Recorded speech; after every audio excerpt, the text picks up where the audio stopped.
Sorry about the weird lighting. I'm gonna make an attempt at a start to finish journal for you guys. And I already have my cardstock cut down to 8.5 inches tall by 4.33 inches wide. I have this little fabric here that's gonna be the base fabric. And it's not quite prepped all the way yet. I'm just gonna line this up right here. Take my scissors down here, give a snip, and rip the rest of that off. This is a vintage fabric. I think it's from the 90s, but I'm not 100% sure on that. And let's see. Does the pattern matter? No, it's kind of this way and that. So I'm gonna figure out which way this lays best. And on top of the fabric, I think it's gonna go this way. Hopefully this light isn't too much of a distraction. Maybe when I get to the decorating part with the fabric collage on the actual cover, I will draw the blinds so you can see what I'm doing a little bit more. But for now, I'm just gonna get this all sewn up and ready to go. So, if you've seen my previous videos, you'll know I'm gonna fold down and fold over like this, as if you were folding a present. So again, I'm just gonna go down and over. And as I sew through the sewing machine, I'm gonna use my hands to just gently hold it over here. You don't wanna tug on it because that will start to warp the cover. If you get a little bit of warping, it's not a big deal, but you want it to be as, you want it to fit snugly, but not like too crazy. Okay, so that is all ready. You can see here as I got to each corner, I just repeated the process with that little fold that I did. So it's nice and neat. No warping on this thing. I do like to go up and down the cardstock a little bit, just sort of working it back and forth with my fingers. You can see here kind of what I'm doing. And I do that both directions. And that just sort of breaks it in a little bit and helps it lay a little bit more flat while I do the collage. Okay, I think that lighting's a little bit better. So I already started choosing some textiles that I would possibly like to embellish with, just kind of grabbing a few that caught my attention. And these are all antique or vintage French fabrics, plus I have this antique French quilt fragment. I think I want to use a little bit of that on there somewhere as well. And I think I also am going to want to add some trims to this. So, show you this. This is my big drawer full of French trims. So I'm just going to put this aside and kind of pick through. I guess it's not all French. This isn't French. Most of it is. But I'm going to put this aside and pick through, see which ones sort of jive best with these fabrics that I have over here.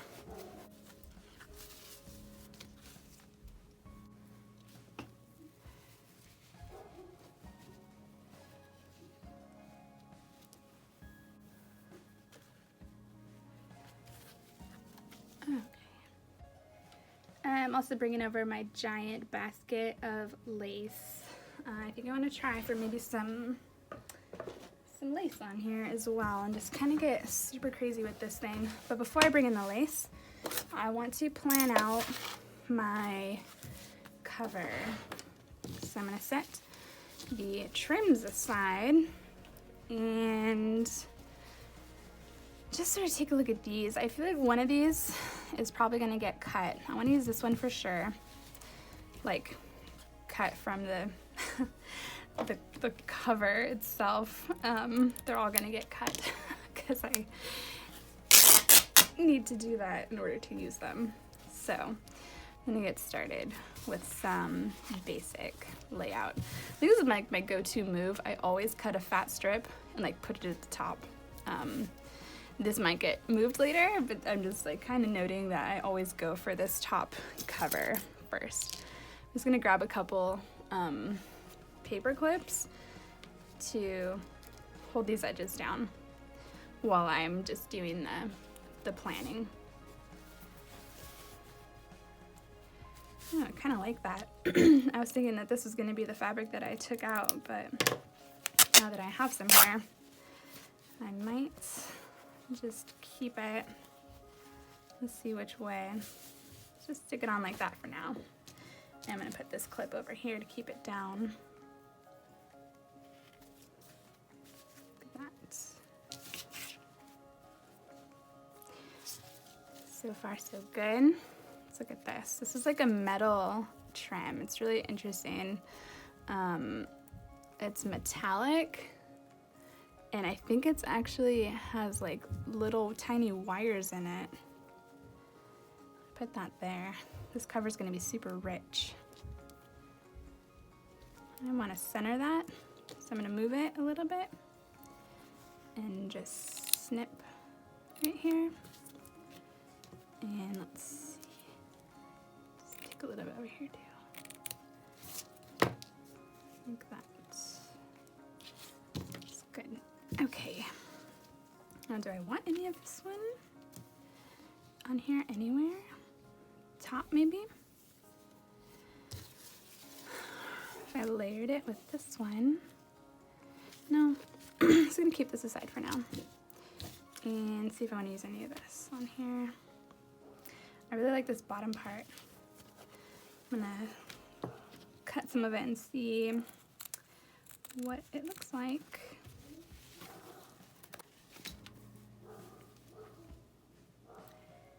I kind of feel like maybe that took away too much of the pink that I like down here, but maybe there's something I can do about that.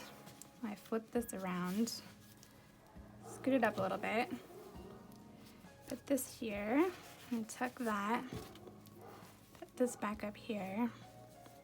See, is it too dark now? Because I was super into all the pink. But maybe it's good. Maybe it's this piece that I'm having an issue with.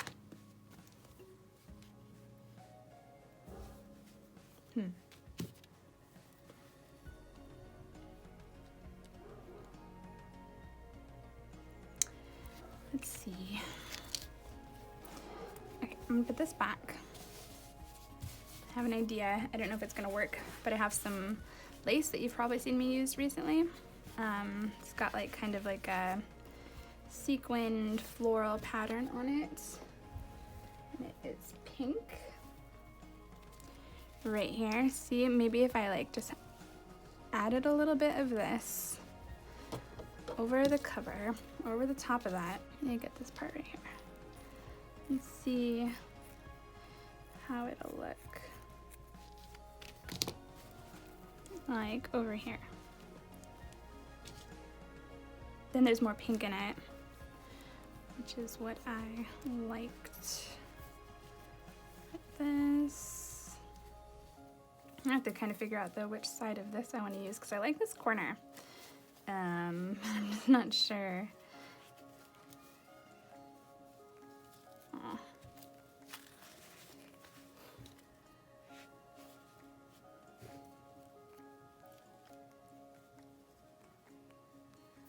Like this.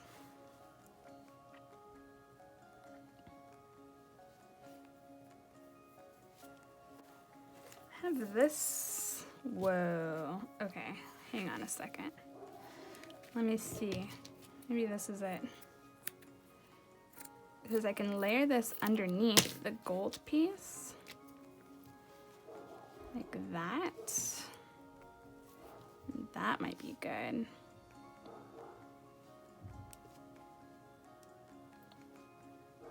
I'm gonna set this aside for a sec. I'm gonna go take a quick break and come back and see if anything has changed. I actually kind of like this a lot. So I ended up stitching everything together. I also added a little bit of this down here, and you can see some up there. So this is all stitched together. The inside has not been touched yet, so I'm gonna go ahead and do the inside of this, and I think I'm just gonna do it with some I did like a beet dye / coffee dye paper, and I'm gonna line the inside with that, and I'm gonna stick a little pocket right here. Like this one. It didn't turn out exactly the way I wanted it to, the paper, because I really like brown and pink together, I was like, oh my gosh, I'll just do beet dye and coffee dye, like half and half, like, you know, dip one side in coffee and the other side in the beet. And it turned out okay, but not exactly the way I would have liked, but that is okay. So I'm gonna go a little bit less than 8 3/4 by a little bit less than 8 2/4 for the lining. And let's just see if that's gonna line up well. Yeah, that will be good. A couple glues over here,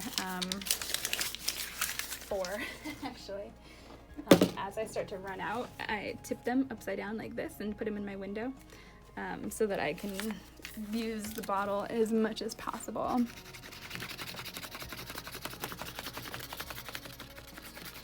When you're adhering your lining paper on the inside, the edges, like, you know, you want a nice coverage on the edges, but make sure you get a really decent amount of glue, like in the middle where the spine is. Otherwise you'll get some bubbles when you fold the cover. Oh, that looks pretty good. I'm gonna put this here.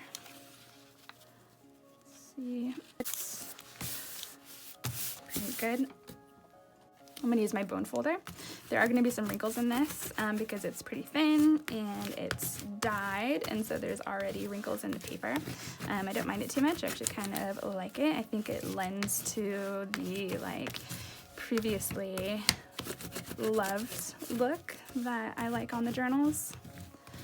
So just kind of smooth it out a little bit. That. And then I have here, this will be nice for an inside tuck. I'm just gonna distress the edges of this. I think I'm gonna do a little bit more to this tuck also before I stitch it onto the inside of the cover to give it some more texture. I'm not 100% sure what yet though. Probably some sari or some other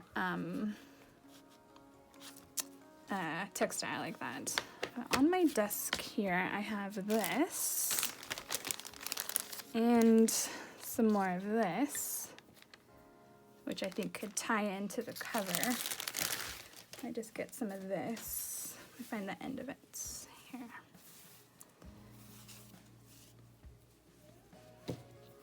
Get this and this.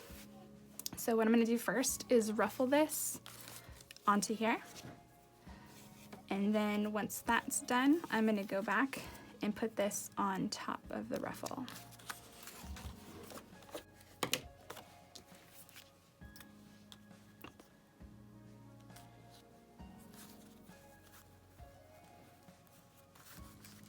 Put that there like that.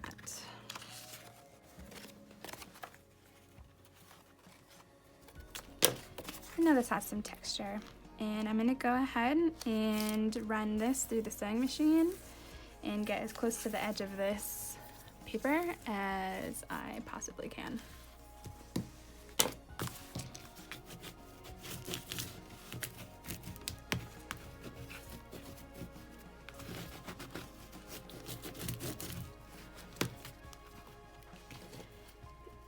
Okay, that's good. Fold this in half, and I'm gonna use the bone folder again just to sort of solidify that fold right there.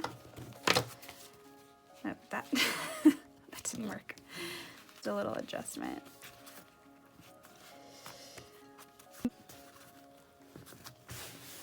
Okay.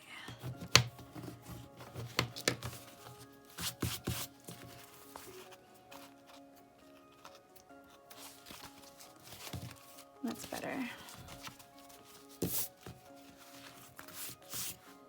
I feel like this also maybe will need something right here just to give it a little bit more stuff to look at.